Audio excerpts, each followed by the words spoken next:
now, Amy, just because it takes a while to spool up from what I remember. Okay. And so, yep, there it goes. It's going. We are up on LinkedIn, Facebook, YouTube, Facebook. All right. I think we're all live here. Wow. So we're gonna go. People are just gonna watch us chat for 5 minutes, though. Kiri, is there construction going on behind you, or is that? Yeah, I couldn't. It's just someone refilling the ice machine in front of me. It shouldn't be too noisy. I tried to get a No private worries. area, but No worries.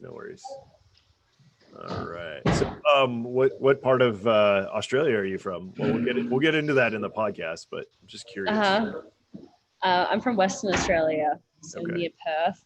I went to university in Perth and lived in Sydney for a little bit, and then moved to New York in 2010, and moved down to South America 2 years ago. So Wow. International. That's pretty as international epic. as they come. Right. That's fantastic. All right. And I sent you the questions via email. Did you see that, Kiri? No, actually, I didn't see that. I just did it this morning. Sorry. I meant to get it to you sooner, but yeah, pull them up now. All right. And then I want to pull out the ones that you sent me as well, because you had some good ones there. Let's see. These questions.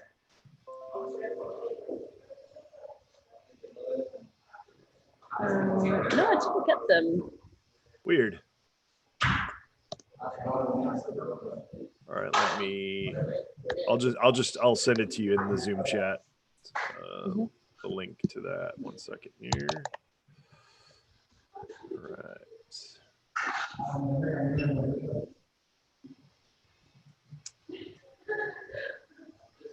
All right, everyone, if you're watching us live on any of our social channels, we're going to get started here in a few minutes. This is, we're giving you a little taste of Seller Roundtable Live. We normally don't stream this live. We usually make you come to the meeting so that you guys get to get the inside scoop, get to watch us set up, get to watch the extra innings, as we call it. So welcome. We'll get started here shortly with Kiri. Kiri, the format is just Q&A type stuff, but we have usually a decent amount of people who show up live, anywhere from like 20 to 50 to, just it really depends. And as we're going, we'll get questions from them and we'll pass those along to you. And then at the end, we end usually about on the hour. But then after that, we do what's called extra innings, where we usually cut the live stream or the recording. And then what we'll do there is just kind of just do a little bit of bonus content. We usually like just kind of chat, and there's usually some great content that comes out of that, though. Usually some stuff that we don't share with everyone. So you are welcome to stay after or not, depending on your day. I know that you might have a busy day, so you're welcome to bow out or stay. That's up to you. Yeah, besides that, that's pretty standard otherwise. All righty, let's do it. All right, so let's see if we got, all right, recording ready. We got questions ready. Amy, you got the questions too, right? Did you send them to me? I'll send it to you. In my email? I'll send it to you on Zoom as well. I promise that Andy is usually not this disorganized. He's moving. What's going on, Andy? Amy, how are you? Okay. That's not true, Amy. I'm usually very disorganized. Don't lie. No, he's not. He's usually on top of it. Sometimes I do have to remind you. Amy, you'll be happy though. I did post in all of our groups and social channels beforehand, so everybody knows about it. I remember to do that this time. Good job. All right. Oh, Kevin's so people here. Will show Wendy's up, here. But we don't know what we're talking about. Exactly. That's how we do. We just have a podcast for fun, and people show up. They show. It's a good chat. Yeah. So Kiri, you used to do Amazon selling. So you know how you used to check your your profit every day. You're refreshing that thing like crazy. That's what Amy and I do now for the podcast. We're like always refreshing Chartable to see like how we're doing. Oh, how do you like Chartable? Is that worth it? Yeah. Well, so it's free. They do have an add-on, but the free plan works, as far as I know, really well. It's just fun Cool. to, see how you're performing in the, the niche that you're in. Like we Yeah. are less than a year, and Amy, last I checked, we're number 28 in the marketing channel. So that's pretty epic. Wow, good for you guys. That's great. Thanks. Awesome. Yep. Okay. Let's give it one more minute and then we'll get started. We got our normals here. Kevin, Wendy, Normals. up at 6 a.m. What's What up? part of Australia is Wendy from? Is she gonna tell us? I'm sure she will answer that question. Up at 6 a.m. Probably every week listening. just for us. Fellow Aussie. Welcome, Wendy. Sydney. Beautiful. Awesome. All right, guys. Well, let's get it started. So, Kiri, when I read you in, I'm going to introduce myself. Amy will introduce herself. Then I will introduce you, and then we will get started. Okay. All right. And Here we Andy, go. you're hitting the recording button beforehand, right? I will do that this time. I promise you. Okay. All right. Here we go. Hey, what's up, everybody? Welcome to Seller Roundtable number 34 with my co-host, Amy Weiss. and this is Andy Arnott, which I forgot in the beginning, but my intros have been getting worse as we've gone along. Amy, not better. That's bad. And we are very privileged and excited to have Kiri Masters with us today. She is started as an Amazon seller, then transformed into a agency owner. And she helps big brands get out the word, market, and increase sales, all that good stuff on Amazon. Welcome, Kiri. Thanks so much for being with us. Great to be here. Thank you for having me. Yeah, absolutely. So let's get right into it. So Kiri, tell us about where you're born, where you live now, kind of past jobs, college, school, kind of your past, just so people get to know you. Anything you want to share, feel free to not share anything you don't want to. Okay. Well, yeah, my name's Kiri, and I'm from Australia. My original career was in banking, so I worked at a retail bank in Australia doing marketing and corporate strategy. And then I moved over to the US to JP Morgan Chase in New York in 2010. And so I've had this whole other life in commercial banking. And then while I was at JP Morgan, I started this little side business, a craft supply company just on the side, just did everything, went to some trade shows, set up a WordPress site, filmed tutorials for my products and put those up on YouTube, and just really enjoyed this process of creating a brand. And ultimately I launched a few of those products on Amazon and figured out how that system kind of worked. And then in speaking with my clients at the bank, some of those clients were branded manufacturers, and they were really scratching their heads trying to figure this whole Amazon channel out. And so I decided to go and consult for them as a consultant. This is in 2015. I left my job, started consulting, and today my company, Bobsled Marketing, is about 25 people, and we serve about 55 clients that are generally more established, larger branded manufacturers, like 10 million in revenue plus, and typically have other sales channels that are well established, selling to brick and mortar retail, maybe some direct to consumer e-com, and the Amazon channel it's important to them, but they don't know really where to start, and they don't have the resources internally to handle that.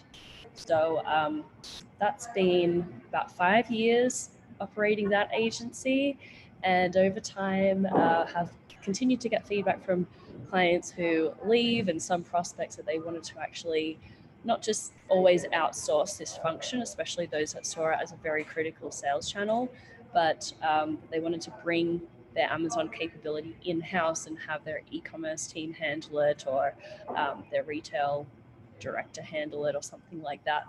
And so a couple of weeks ago, I launched a new project called the Marketplace Institute, and it's a self-serve platform for internal Amazon teams or individuals within companies to access the same kind of processes and best practices that we have as an agency, as well as being able to call an Amazon expert when they're really stuck. So yeah, it's been an evolution. I know that you've had a similar journey in like productizing something that you saw a big need for. And so I'm looking forward to growing that new business. That's actually an epic idea. The whole taking systems and sharing them with other businesses, because I feel like there's a huge gap in that market. I feel like there's some training and there's some some material on it, but nobody's really kind of taken it, systematized it, and then made it available to other companies. So I think that's pretty epic. That's I think that's going to do well, in my opinion. I hope so.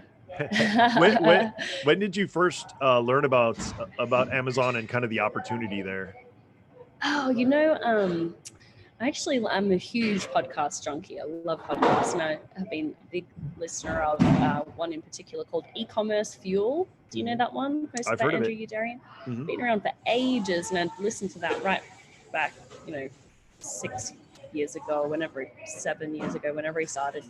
And he had a guest on, must have been about 2013, talking about Amazon, and initially just run this tiny little craft product brand selling very obscure things, that like lamp making supplies it was. So about as obscure as you could possibly get.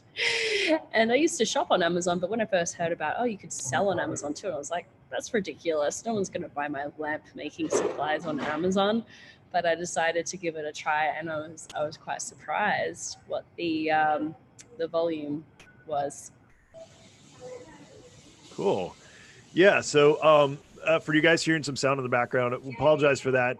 Kiri's in a co-working space, so it's a little busy in there. So we apologize for that. But I promise you that the content is going to be well worth sticking through that. So Kiri, what was your biggest challenge with Amazon kind of once you got started? And did you do take any courses? I know you said you did, listening to podcasts. Were there anything else that you did to kind of get up to speed with when you first started on Amazon? Yeah, that's a great question. There was, back then in 2013-ish, there was not nearly as much content as there is today about how to do everything. And even the Seller Central interface was not very helpful. Like today we have so many data points that you can use, and even just particularly in the last 18 months, we have customer demographics, we have keyword research tools within Amazon, we have shopping basket analytics, and all these different types of ads that we can run. So today, if you're getting started, I know that people talk about competition a lot and that it's very crowded to get into this space and challenging. But on the plus side, you also have so much more information at your disposal. People who have done this before, agencies, consultants, everyone's putting out great content, and Amazon's, dare I say it, a lot more helpful these days as well. So that's people might tear me apart about that, but yeah, it's changed a lot. Yeah, no, it's funny that you say that because I see people griping a lot about dealing with Amazon. And in some cases, it's completely justified. Kevin, who's listening right now, has had a hellish experience pretty similar to what I had kind of the first or second year, where he's just getting hijacked left and right, even being brand registered and all that. So that system, I think, is still, needs a lot of work. That being said, though, Kiri, I agree with you completely in the fact that the tools and the resources and things like Project Zero, all these things that they're rolling out, the PPC platform. I mean, there's so many other great things going on, that even though there are problems, it's much better than it was before. And just like you mentioned, back then it was like the Wild West. I started in 2012, so right around the same time, it was the Wild West. It was like if you got hijacked or something like that, there wasn't really a whole lot that you could do. So it was even worse then. I know that's hard to believe, people, but definitely some good insight there. So Kiri, when you're doing dealing with clients, are you doing mostly marketing, or do you do any type of product research, product development, things like that? Well, since we work with established brands, they typically have their product assortment pretty locked down. They know who they are, what they're good at. They have their supply chain in place. So it's really about taking what has worked well in other channels and translating that to Amazon. And I guess in some situations, we might give them the advice that, look, this is particularly crowded, or we might even be able to identify opportunities for them to grow their catalog. But it's generally, we're taking something that's already worked for a little while in a different channel. And so the suite of services that we offer, there's 4 sort of main categories, and this is helpful for people at any stage to think about how you're approaching each of these, and maybe resourcing it with freelancers and consultants and things like that. So the first is operations, and so that includes inventory projections and planning, fee analysis and auditing everything that Amazon does with your FBA fees, handling cases when Amazon miscategorizes your product as hazmat, and just all that sort of random stuff that comes up that's operationally driven from your Seller Central dashboard. So that's operations. Brand protection, someone just mentioned transparency, and there's this area is changing so much as to how low some of your competitors are willing to go to take you out of action. And there's some really unfortunate stories around bogus patent claims, which I wrote about yesterday. I would be happy to share this new program that Amazon's got going on. Brand protection is really about who's selling your product and what are customers saying about your product on Amazon. So resellers, IP, and also just responding to customer reviews, especially the negative ones. So that's just something that lots of brands just don't even think about, don't have any one sort of responsible for that. The third piece is organic marketing. So all of your SEO functions and content development for product pages and storefronts. And then finally, advertising. So Ppc, and we've also started doing some DSP for some brands where it makes sense as well. Awesome. Interesting. So seeing we do a lot of similar functions with our agency, even though we're a lot newer than you. But what I'm curious about is, how are you keeping up with like the current trends? I know that for us, that's a pretty difficult thing to do. Are you guys doing, do you just research what other people are experienced? Do you guys do in-house testing? Kind of how are you keeping up with the trends on all that stuff?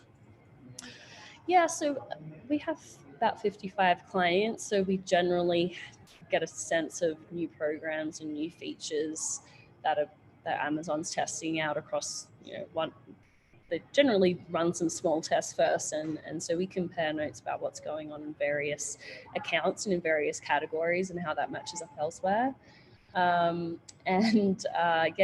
It's a full-time job for me personally to stay up to date with all of the trends. I write for Forbes Retail as a contributor, and I do a podcast as well, and so that's something that I personally have really invested in to.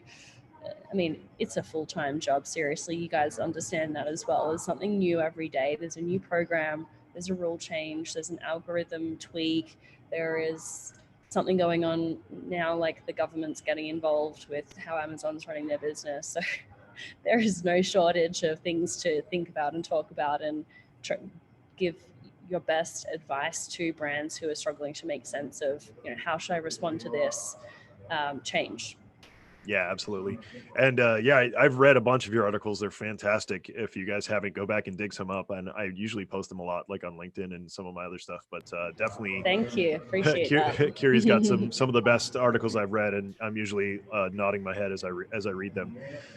So Kiri, channeling Andy in my blog post. I don't know about that, but what would Andy say? But on that note, because Amy and I are really into this part of the business right now. We recently both listened to a book called Clockwork, which is all about building systems. If you guys haven't either listened to it which is the format I always like, or read it, check it out. It's Clockwork. Mike Michalowicz, I believe, is how you pronounce his last name. Anyway, it's all about. I didn't know about this book, but I read his previous one. Profit First. Profit First. Yeah, so good. It is. Yeah, it's gold. Yeah, it's one of the best books I've read in terms of my business, just because like I'm always searching for an easy way to build processes, and I feel like nobody has ever nailed that except for Mike. Mike like puts it in a way that's easy to digest, actionable. All these, hopefully he sells tons of books by by when people listening to this go out and buy it, because it's fantastic. But on that note, Kiri, like what did you do? I think you said you have a team of 15, and I'm guessing there probably a lot of them are virtual because you're a jet setter, it seems like. So how are you managing all these people? How did you scale to that size? That's always where I'm super interested in, and that translates also to people running Amazon businesses. That is a really good question. I don't get asked this very often. So I've got a team of 25 now. So it's been an evolution over the last 5 years. I'll tell you where I am right now, which is I have a president running the company now, and that means that I'm not involved with day-to-day decisions and management, and I can focus on what are my unique talents, which is really looking at the industry and the trends and sort of commenting on those and helping our existing clients, and also that's a great marketing channel for us as well. But it took me 4.5 years to get to that point where I could hire someone to do all that. Along the way, I've tried to sort of hire before I was fully financially ready, and this is a big Mike Michalowicz no but if you're growing fast, then you need to go out on a limb and hire people before you're fully ready, and you've just got to trust that the next month and the month after that you're going to keep growing at the same rate. Now that doesn't always happen, and sometimes you end up in a little bit of a ditch, and this has happened to me before, but it really depends how aggressive what you're willing to go, how confident you are that your trajectory is going to keep going up at the same rate that it has been. But if you really want to grow and start removing yourself from all the day-to-day stuff, and particularly the things that you don't like doing or that really tire you, then you need to take some risks occasionally and hire before you're fully financially ready. I think what Mike says in the Clockwork book, which is really interesting, I was listening to this morning, he talks about, in order to become financially ready in the future to hire that person, start putting aside, kind of like in Profit First, how you set aside your profit. He says, open up an account for that future employee and start putting aside what their monthly salary would be every month. And he says it's going to hurt in the beginning, but ultimately then if you're ready to hire them, you're good to go. But I completely agree with you that sometimes you can never be completely ready. And what ends up happening is sometimes it ends up stifling your growth. So you need to kind of, like you said, go out on a limb and make that hire so that you can grow. And I love that you're focusing on what you're really good at, your strength in your business, and you are, growing your team with their strengths, kind of running the other sides of things. That's a great way to do it. Yeah. So Kiri, excuse me, on that note, what are some of the trends that you're seeing today? And also moving into Q4, some of the stuff that might be helping some of your bigger clients that could maybe translate to our listeners.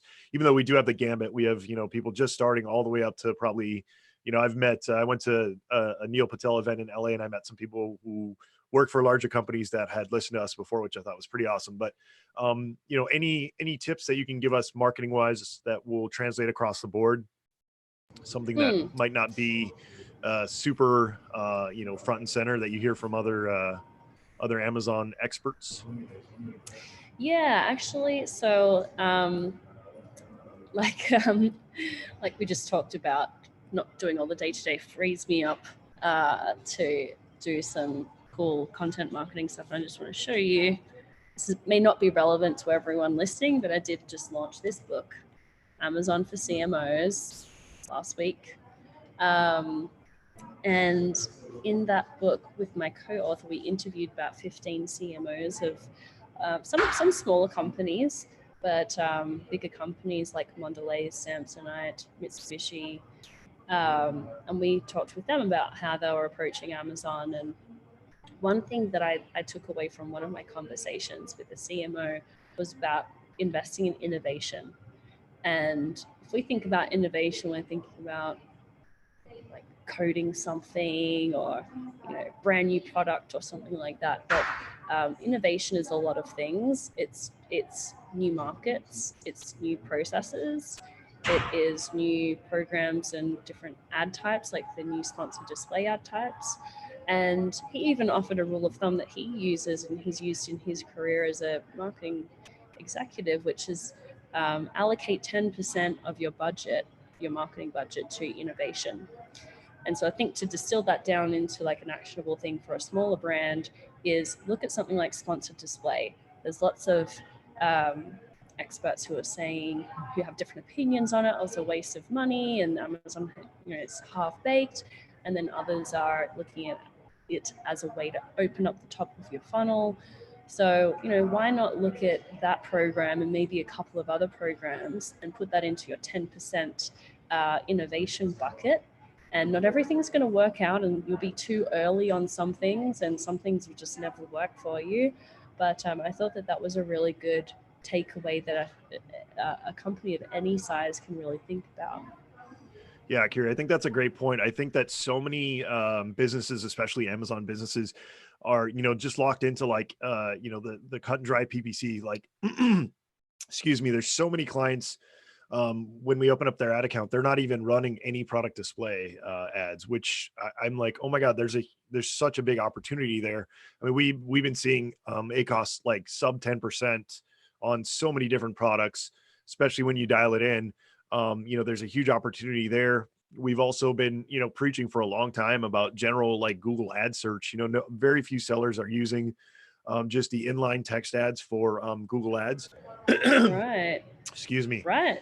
Those And are great. and the point, test. is test. Exactly. I think that's the main point that Kiri's trying to get across, is that you guys should be testing, turning dials. All the most, or at least most of the successful Amazon sellers I see are always looking for not necessarily the next like black hat or gray hat trick. Some of them are doing that, of course, but looking and testing and seeing what's working. Whether it's trying Pinterest, trying Google Ads, Yes. trying Messenger, new platforms. exactly. Yep. Like testing everything, because it's what you don't realize is it's kind of like the 80-20 rule. When you find a home for your brand and where it's converting and where you're making money, then you can put more effort and more money into that. But you might not you might not ever know about that channel if you haven't tested it. So that's a huge tip. Completely. And if you're dividing it up that way, 10% is going to innovation, sort of new channels, new platforms, new products, testing new ad types, things like that. Still keep 90% of your budget where it's working right now. Like if you've got some really great sponsored product ad campaigns with a great ACOS and they're raking in the sales, don't stop those. Keep doing what you're doing that's working, but you need to, in order to stay ahead of the curve, you need to also test new approaches. Yeah, absolutely. That's another huge mistake that Amy and I see a lot, is people budgeting out on campaigns, and I remember going into, I've told this story before, but I remember going into an ad account one time, and the guy was getting like a 5% ACOS, and he was budgeting out at like $20 every day. And I was just like, oh my God, there's so much opportunity here. Like, continue to scale that budget until you can't scale it anymore. Especially if that ACOS stays in that realm, it's just like leaving money on the table. So another point I want to go back to, Kiri, is, if you believe in your business, sometimes it's super scary, but you're going to have to take that risk. I mean, my wife loves to tell people how when we met, I had $50,000 in credit card debt. And part of the reason for that is I was spinning up new businesses like crazy. But to me, that was like the equivalent of, I went to college, but it was like my MBA. I was learning so much during those, during those years that I was spending that money, if you You were guys spending more on your innovation budget than you should have. probably quite a bit more. Well, I was single back then, so a lot of it was going into my dating website development. But yeah, I mean, you guys, you have to, not be afraid to go negative sometimes. And if you truly believe in what you're doing, and you stick with it, I think that, you have to weigh the pros and cons. None of the, if you read all of the big success stories, majority of them talk about how they failed like 10 times, or 30 times or 50 times or how many other times, until they got to the end goal and where they consider themselves successful. That being said, if you have children like I do now, it's the risk quotient is probably a little bit lower than it was when I was in my 20s. But you still have to decide, maybe a little bit of credit card debt isn't the end of the world, or a line of credit or whatever it is. But don't just spend the money, have a plan before you spend the money, is what I would say on that note.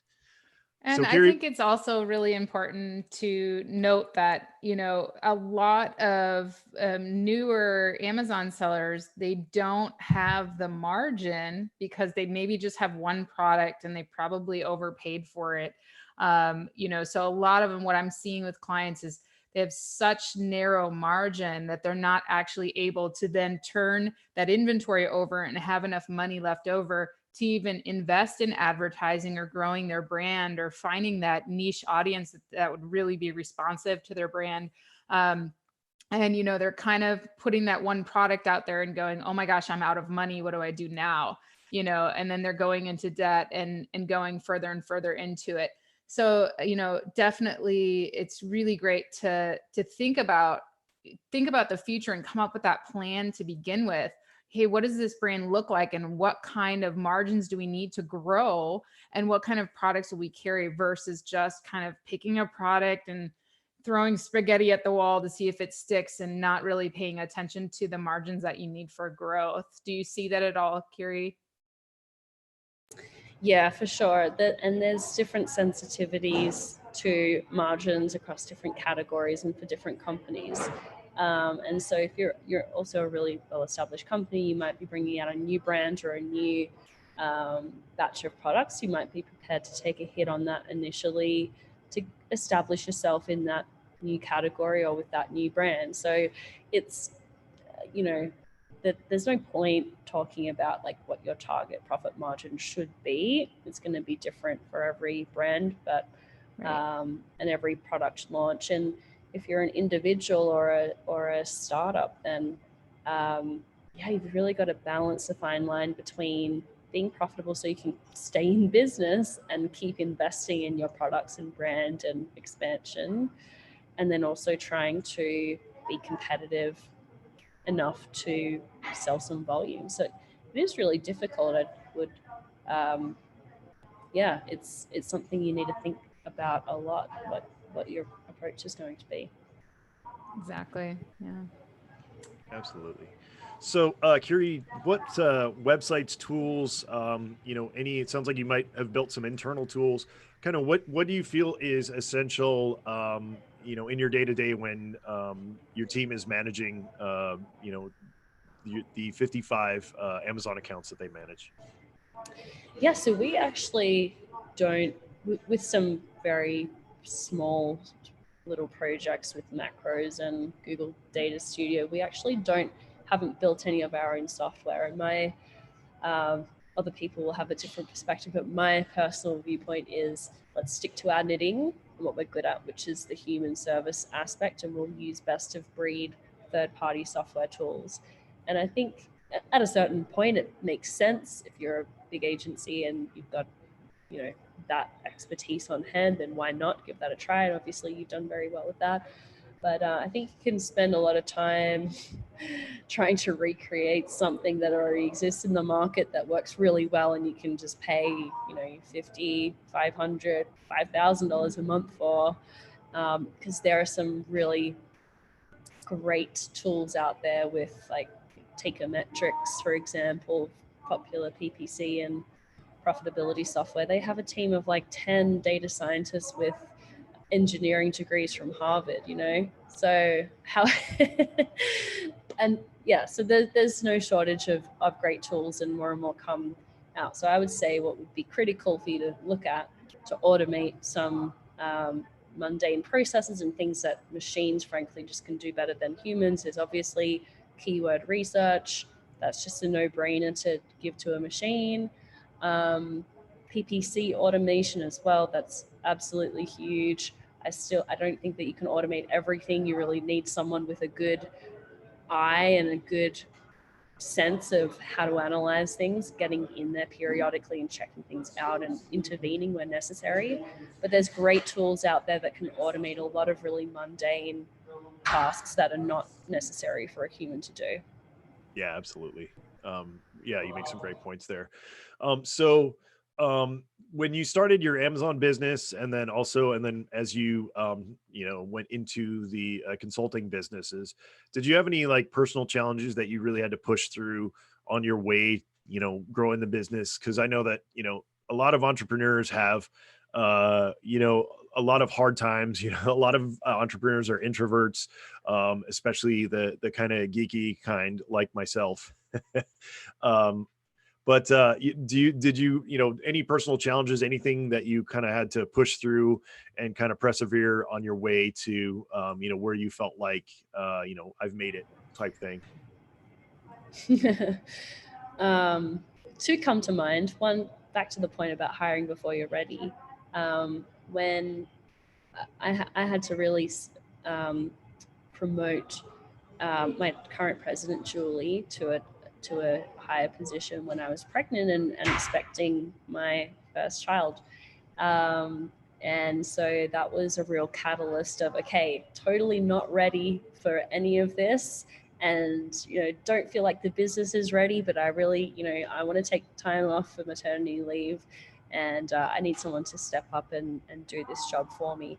And you know what? My business grew faster than it had like while I was running it myself during my maternity leave. So that's just one sort of personal lesson for me was, hey, you don't know everything. Other people can, display their talents and strengths if you give them room, and try and just give up everything that you can, that you're not, don't have that's not your main talent. So that was a big lesson for me. And another one is my product business, this little crafts company. I worked so hard on that company. It was super niche. Um, worked just I did absolutely everything, because you have to do bookkeeping, you have to code up your own site, you have to do all the fulfillment yourself, you have to film all the tutorials yourself.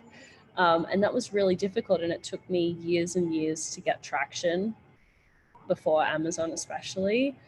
And it was every part of that was 100% worth it, even though at the time, like, I'll hopefully never do bookkeeping myself again. That's something that that's a career goal of mine, to never have to do that again. But all of the lessons that those things teach you in the early days are great, but you do want to get to a point where you can hand those off. But maybe during that process, also try and appreciate what that is actually teaching you about business, about marketing, about Amazon, because many of those things you'll still have to kind of rely on your experience later on down the track when you see something that looks a little bit off with your accounting, or you're trying to figure out an Amazon inventory issue. You will have those things in your toolkit. Yeah, absolutely. That's funny that you make that point, because accounting and the numbers is like, I despise that. I'm like one of those people who would just don't even talk to me about it. Just get it done, do it for me. Which is terrible. You can't do that. You have to know the numbers of your business. So I'm trying to get better at that, but I absolutely despise it. It's like the last thing I want to do during my business day is dig in and see where I'm spending money and where I'm making money, and all that kind of stuff is just like, I don't want to do that. I just want to focus on, building innovative tools, looking at data, solving problems. That's like the kind of stuff that I my bread and butter, what I love to do is just see like an issue that's happening and there's no, solution data wise, and how to like put that data together and figure it out. We recently added the advertising, going over the advertising numbers and what's working, what isn't, as well as going over our budget and our spend during our weekly meetings. And man, I hate it when we get to that line on the air table and we have to go over it. But it has really grown us because we've identified some areas where we were like spending on ads that weren't even pointing to our products. Like we've identified mistakes, like serious mistakes. And it's stuff that you get busy in your business and you don't even realize. You're like, man, I'm just watching this money just fly right out the window over here, So like you said, Andy, it's not any fun. I actually despise it too. I feel the anxiety building up as we're moving down the weekly meeting. But now that we do it every week and we stay on top of it, it's really minimal. It's not like this giant monster every time you get to it. Now it's, okay, you know what? How was that going on our Google ads last week? How is that? Is that improved? Okay, our spend is down. Wonderful. What else can we do? Where can we improve? And then we find, kind of as Kiri mentioned, she said, my business grew so much when I gave somebody else the opportunity to work in it. And we just recently hired a new employee, and she's been attending our weekly meetings, and she just comes up with these great ideas for solutions to problems that we wouldn't have even thought of, and here we've been working in this business. We're trying to get, back from that by hiring new employees, but it's really helped us to grow. And in the beginning, we were super nervous about spending that extra money, paying someone, worrying, well, are we profitable? Can we really afford to pay another person? But really, we talk about it. My husband and I talk about it every day. We're like, oh my gosh, we're so glad we brought this new person on. And, it's been so good for our growth. So yeah, you kind of have to face the uglies, but if you do it every week and you make it part of your process, you're really going to find like, whoa, okay, I've got some room for improvement here. And it's a lot less painful if I address it on a regular basis. Yep, that was one of the best investments ever, was hiring an accountant that actually was familiar with online businesses and e-commerce, because the one prior to that was not knowledgeable at all, and it makes such a big difference. I mean, the first thing he did was like, hey, why aren't you an S corp? All these like things that now would be super basic, but like back then, you don't know what you don't know. So you really. I would say one of the best investments once your business starts growing would be, an accountant and bookkeeper, because to me, offloading that, not having to stress about that, and just being able to go in and kind of digest everything that's been put together for me is so much easier. So much easier than trying to stress and worry about it myself. So those are all great points. Kiri, on that note, as you grew this team, I'm really curious, because this is a struggle that we have constantly. How do you find good people? Most of our people are remote. So it's like, how do you find good people? Where are you finding good people? How do you stay in contact with them? How do you collaborate? Just more on the systems and business side. I would really love to hear some insights. Sure. Yeah, so we're fully remote as well. So we've got staff, about a third of our staff in the US, and then 2/3 approximately in Europe. And that works really well for us. And we've gotten, we've got a good workplace culture that's been built entirely remotely. So I think that's a big difference between like companies who have an office and some remote staff. You can have like an us versus them thing going on, but if you're fully remote right from the beginning, everyone just has to figure it out, and you figure out ways to make it fun and engaging, and for people to, build relationships with each other. So we're giving out lots of book recommendations today. One book that was mind-blowing to me is a book called, oh God, I'm blanking on it now. Let me just Google it. There's a concept called, it's called top grading. Top grading, that's what it is.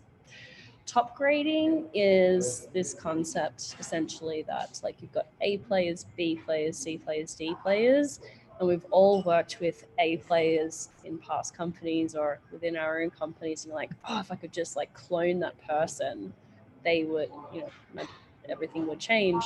And so it's kind of impossible to have a company of all A players, but you want to get 80-90% A players.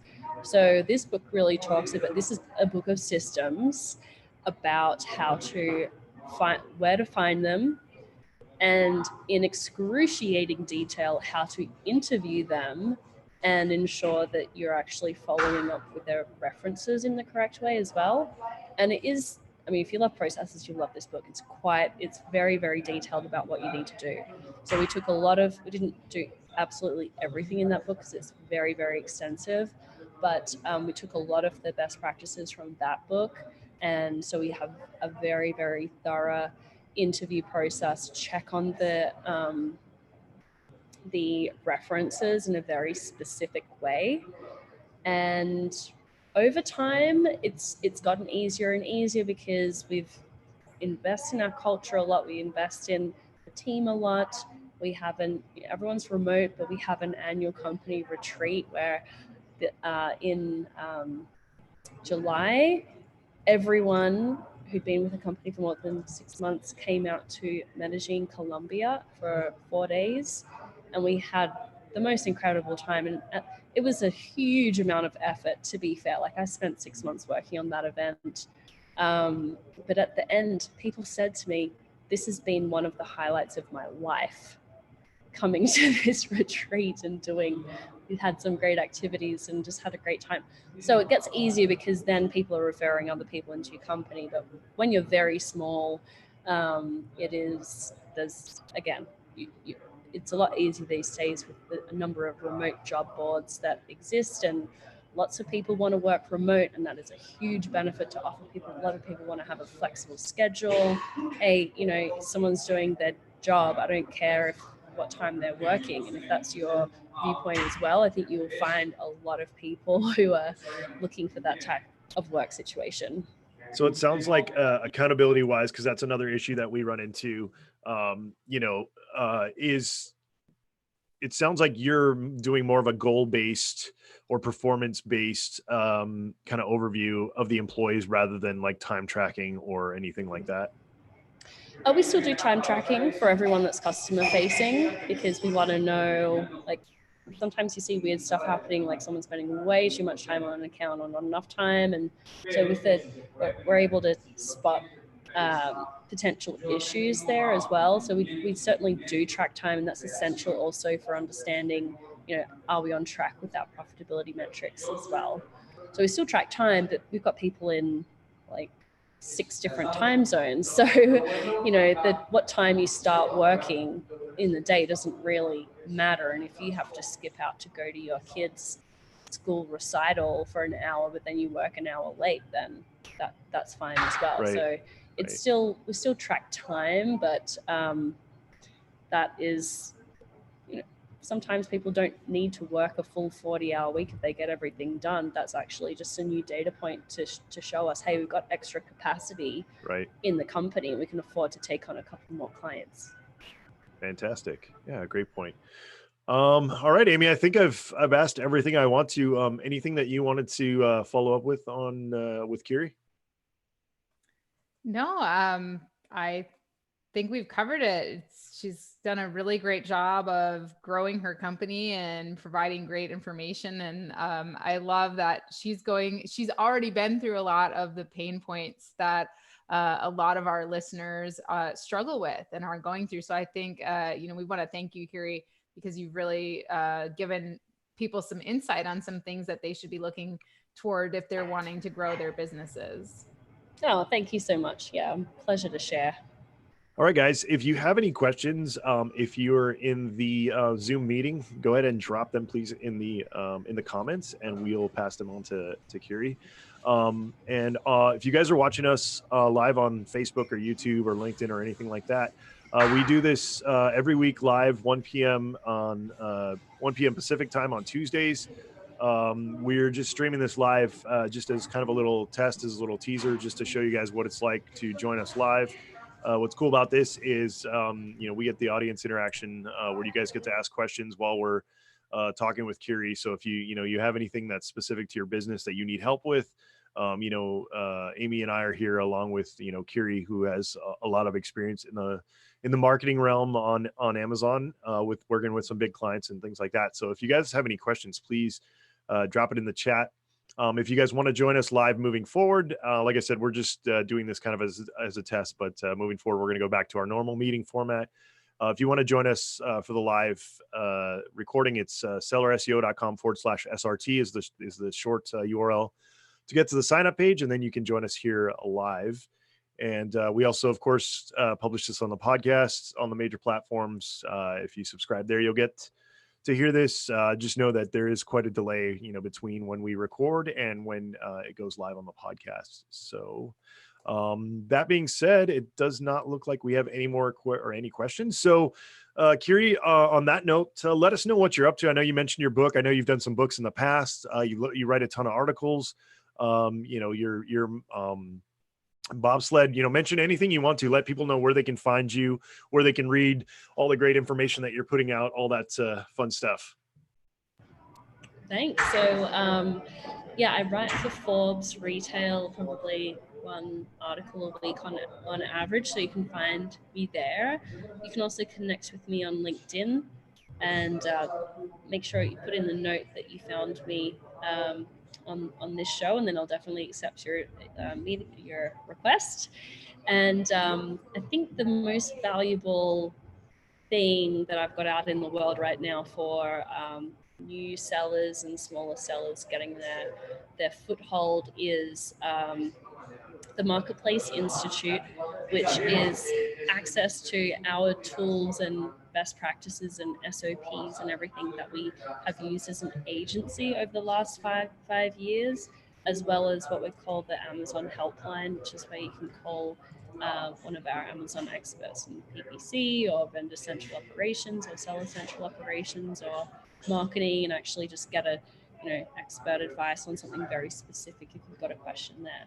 So that's a new project. It's just launched, definitely still in the beta phase, still trying a lot of things out. So if you have, if you want to get a jump start on all of those processes and tools that you need to establish, especially in the early few months, first couple of years, this would save you a lot of time and headache figuring those things out yourself. Perfect. Yeah, I found the website. It's the marketplaceinstitute.com. I will put that in the chat for everyone. And yeah, looks like there's a lot of stuff here, Kiri, for a very reasonable rate. So yeah, go check it out. People, looks rates are gonna go up. Yeah. They always do. Yeah, exactly. And on that note, Amy and I just launched our Ppc Master Class. If any of you guys want to check that out, it's extremely reasonable in comparison to a lot of the other courses out there. We're calling it the basics Ppc Master Class, but you're going to learn a lot more than the basics. You're going to learn, how to set up campaigns, how to optimize them, all that kind of stuff without having to use a tool. We of course will show you how to use seller SEO as part of the process if you want to. But that will just be in addition to showing you guys how to actually optimize PPC on your own, which is one of the biggest requests we get from all our clients between Amy and I. So we want to teach you guys how to do that rather than relying on people like us to do it, at least from the basics. Once you scale to something bigger, then that's when you can go to the next level. But I just want to say that it sounds like we're all trying to get rid of our day jobs. I'm pretty sure everybody in this audience, if they have not done so already, is definitely trying to get rid of their day jobs, and not only their day jobs, but it's funny when I hear, I heard a talk recently with Gary Vee, which I have a love-hate relationship with Gary Vee. I really like some of his messaging, but then sometimes I shake my head on some of the stuff he says. But he chastised he was at some conference and some guy was like, yeah, how can I work for it? I want the 4-hour work week or whatever. I want to sit on the beach. And Gary's like, no, you can't do that. You have to work for it. And I kind of laughed at that because I don't necessarily agree with that. I definitely think that hard work's going to be part of the equation, but at a certain point, I think everyone's goal is to get to the point where they're, I mean, that's why I love that clockwork book so much, is everybody wants to get to the point where, their business can run itself. Of course, you're still going to have to work, but it's only doing the things that you love about your work and getting rid of all the stuff that you don't. And at first I kind of felt bad about that, like, oh, I'm pushing these tasks off to somebody else and they're going to hate it. But what you have to realize is there's so many people out there who love to do, there's some people who love numbers. That's why they became an accountant. Like, I hate that. I despise that. I would go nuts if I had to be an accountant.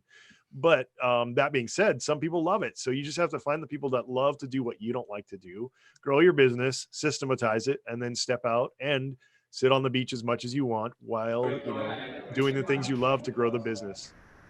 Yeah, that's really well said. I love the way that Mike Michalowicz put that in the book that we're talking about, Clockwork. He talks about, I know it's hard to think about giving somebody $5 an hour or $10 an hour, but when you start hiring all of those people to do that, eventually you're making a portion of their pay while you're sitting on the beach, basically, right? Because once you keep multiplying those people, the earning potential goes way up, right? So you think, okay, I'm paying this person $5 an hour, I'm paying this person $5 an hour. And so of course you're taking a smaller piece, but the pie keeps growing. And before you know it, you've been able to really outsource most of your business and still be the visionary behind it and watch it grow. And, what you once were afraid of doing, you now see it actually coming to fruition. And all of those little $5 an hour that you put out there have suddenly become, a really cool organization that you built. So that's a great point. And I just want to add on to what Andy said before, is like your one man's trash is another man's treasure in a way. Like I didn't love doing the numbers either, but my finance guy, he's born for this stuff. He lives and breathes it. And some people on my team, they would freeze if they had to do what I do and go out and be on a live video call or lead a company and make really big scary decisions.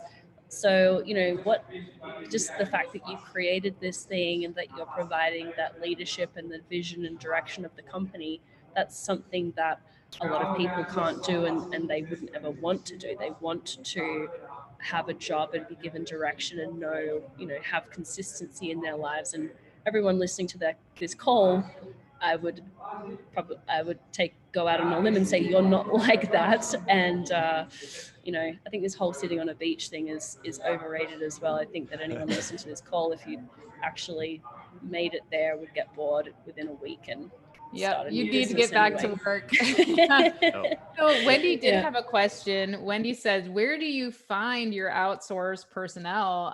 She said, Upwork. Where do you find people to work for you? So we'll let Kiri answer that first.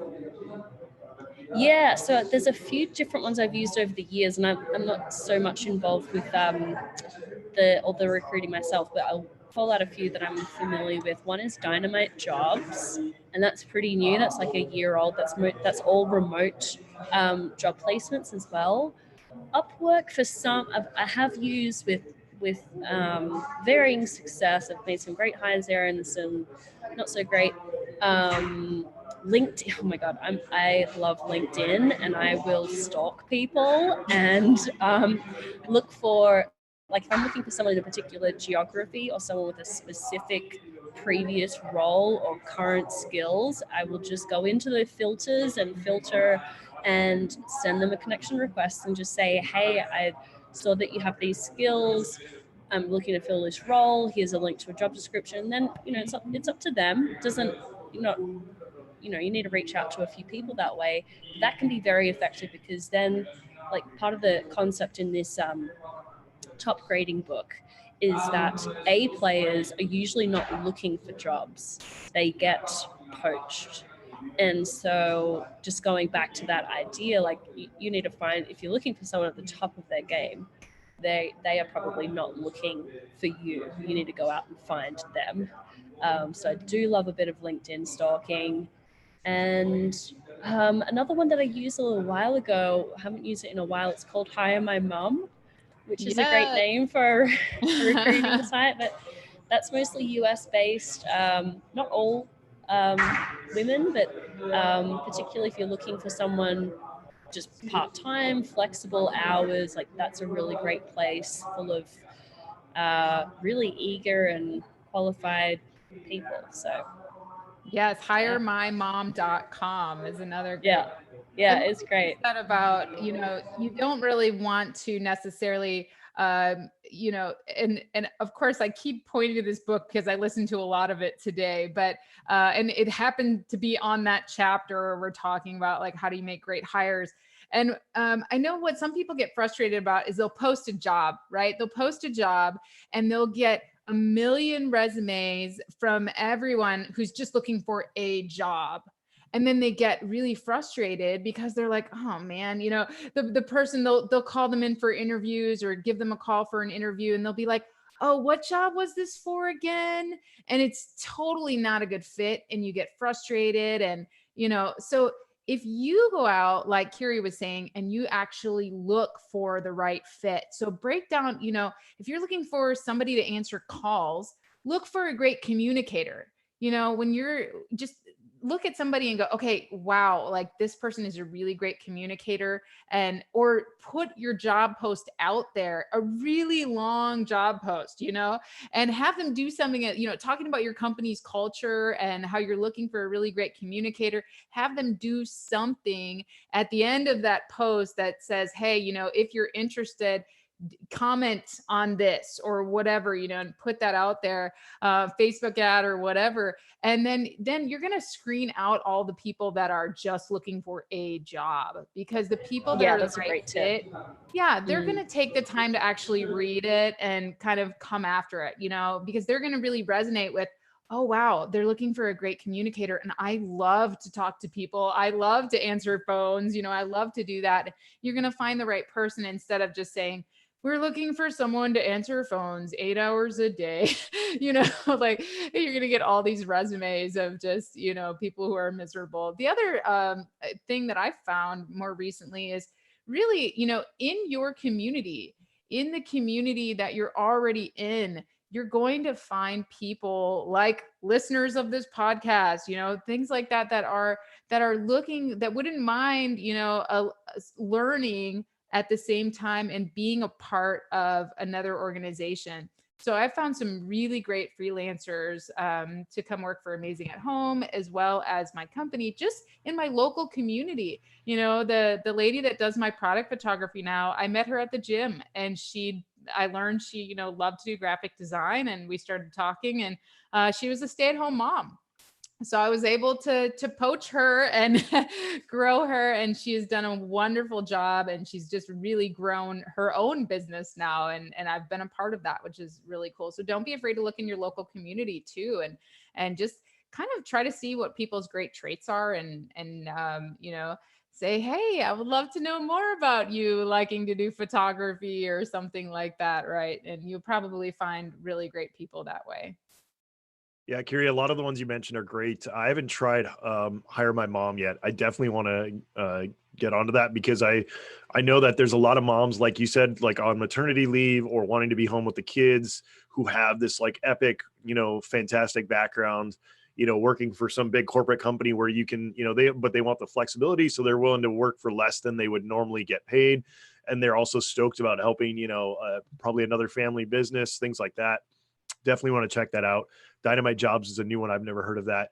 Upwork, you mentioned Upwork. I had the same experience as you. It's really a mixed bag. It's hard to find good people on Upwork. You spend so much time filtering through the applicants, and, you know, hiring people and then firing them. And, you know, it's I wouldn't suggest Upwork. Not only that, but the hiring now, they charge you to invite people to jobs and things like that, which is pretty terrible. On the Filipino front, onlinejobs.ph, that also takes a lot of work to filter, but you know, we found some really great people on online jobs.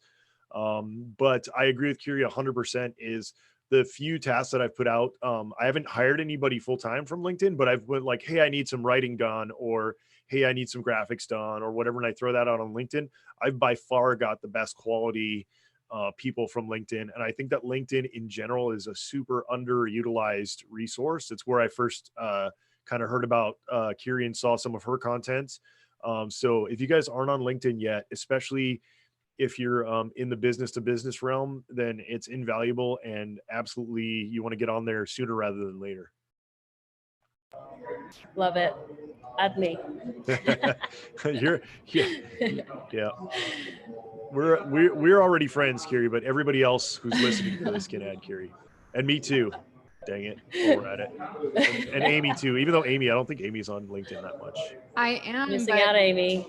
Yeah, I am, but I was in the military for so long, and we really keep our public profiles on kind of lockdown. So my LinkedIn profile is really lacking. I need to build it out. You just need to ghost like the entire time you were in the military, Amy, and then just move forward from there. 18 years. Just ghost it. Just ghost it. Then you don't have to worry about it. Okay. All right. I don't think my government service is on my profile at all either. So to me, I'm like, that's in the past. I'm moving forward. Well, it's hard when it's 18 years of your life. I got it. Yes. All right, Kiri. Well, we are gonna stop the recording now. If you guys want to join us live, we've already told you how. Thank you guys so much for listening. If you haven't yet, remember to subscribe, rate, review. We really appreciate you guys doing that. The fact that like we've grown super quickly. We're beating some of the established Amazon and e-commerce podcasts that have been out for years and years and years. We really appreciate it, guys. Thank you so much, and we really thank people like Kiri taking their valuable time coming on and giving you guys, absolutely some of the best advice you're going to get around. So thank you again, Kiri, and we will see you guys next time. Have a good one. Bye. All right, recording off. Thank you again, Kiri. And we are still live though, so let me end that. Hot fire. If I can figure out how to do this. I think it might be in Zoom. Yay.